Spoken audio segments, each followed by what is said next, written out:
ભાવનગર જિલ્લા જેસર તાલુકાના તાતણિયા ગામે જંગલી ભૂંડે હુમલો કરતા એક મહિલા તેમજ એક યુવકને ઈજા પહોંચી।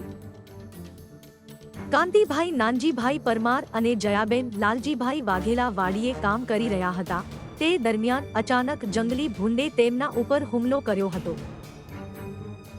જેને લઈને બંનેને ગંભીર ઈજાઓ પહોંચતા જયાબેનને મહુવા તેમજ કાંતિભાઈને ભાવનગરની સરટી હોસ્પિટલ ખાતે સારવાર માટે ખસેડવામાં આવ્યા।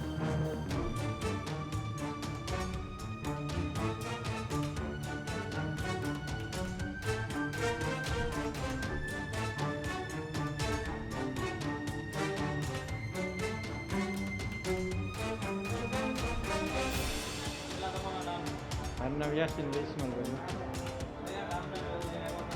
તાતણિયાના। એ ત્યાં અમારી વાડી પડખે રહે છે, વાડી મકાનમાં, બરાબર, રોડના કાંઠે। એ ઘણા ટાઈમથી મજૂરી કરે, કોઈ મજૂરી કહેવા આવે ને એટલે એ મજૂરીએ વૈયા જાય।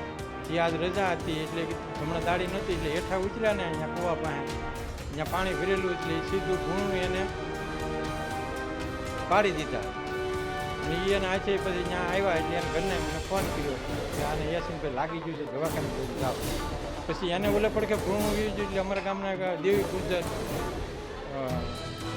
એવું નામ કીધું કે બેન એને દેવી પૂજન એને પેટે લગાડ્યું ને એને મોં દાખલ કરેલા છે। એને કેટલું લાગ્યું કંઈ ખબર નથી।